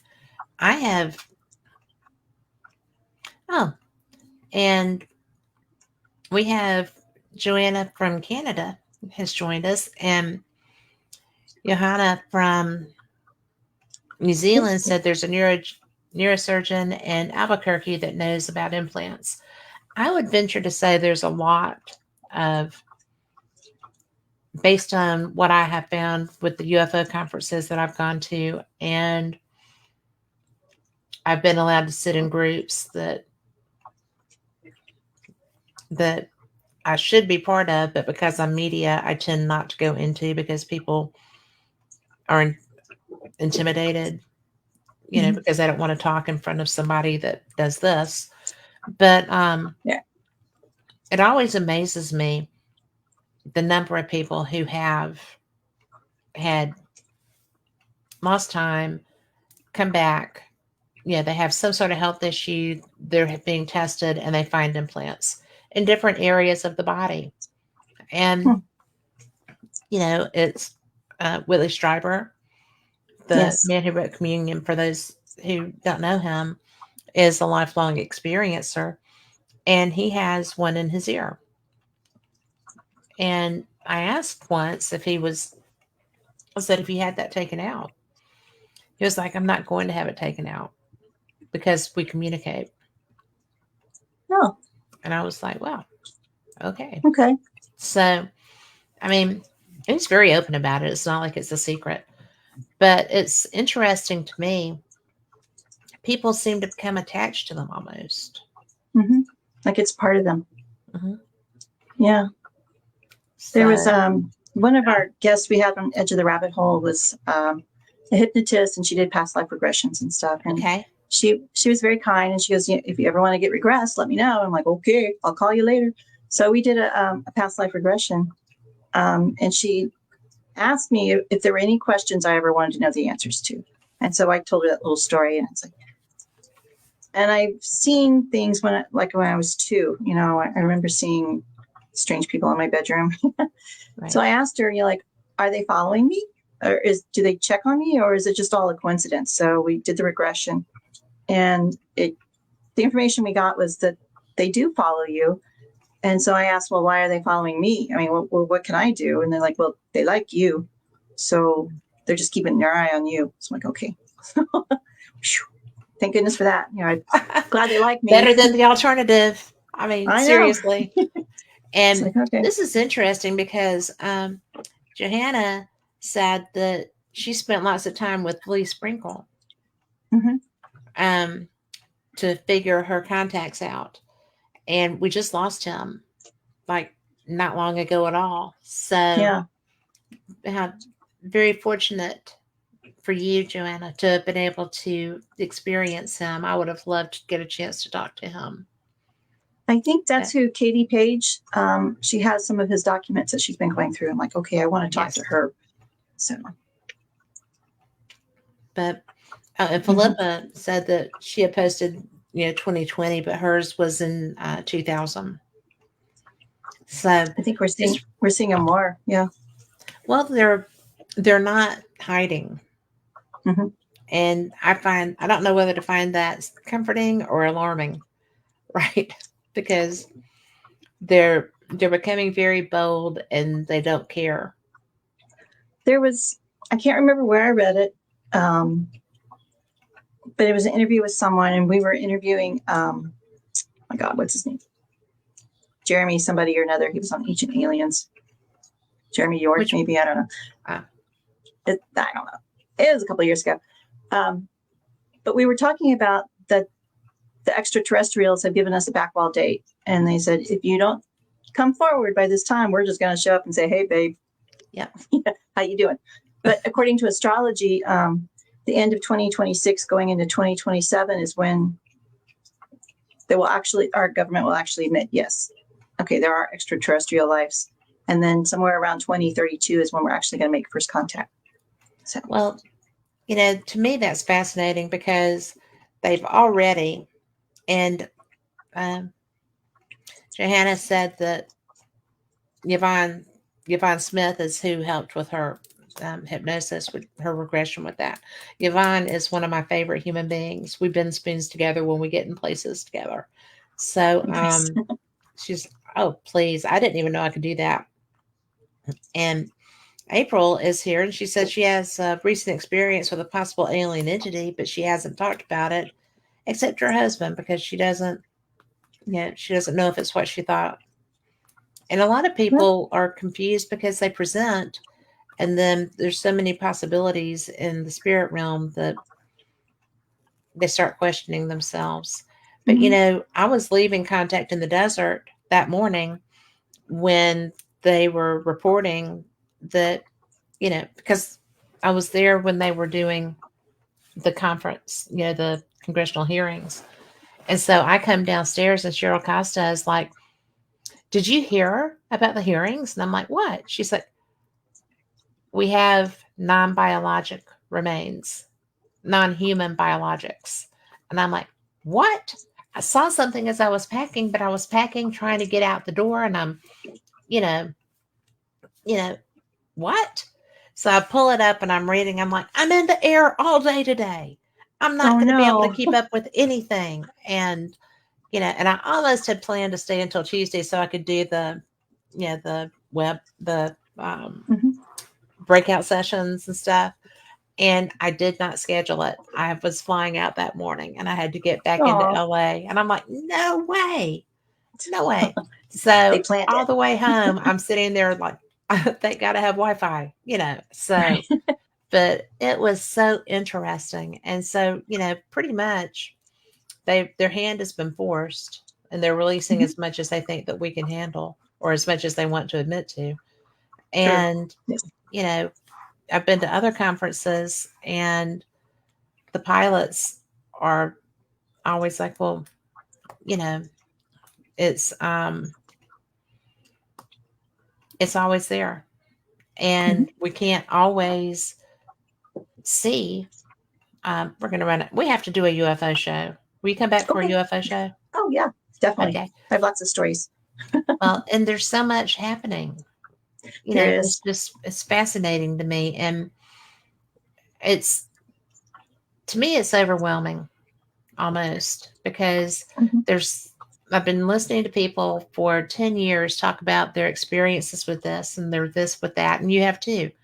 And when the government starts confirming it, you know, it's getting real.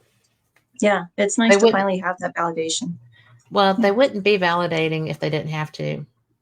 true. So there's stuff coming. There's a lot coming, I think. There is. So, but Just gotta make it well, to 2032. I'm all about that. I'm going to try my best to stick around. And if I'm not, I'll still be here in spirit. So, There you but go. I'll already have the answers. That's true. Yeah. So, because I plan to visit a lot of cool places. So, I'm so glad you came on tonight. Thank you so Oh, well, much. thank you. Thank you I for just, having me. I enjoy you so much. Oh, you're so And, sweet. well, not always, but I like you. So, I'm kidding. I love you. Yes.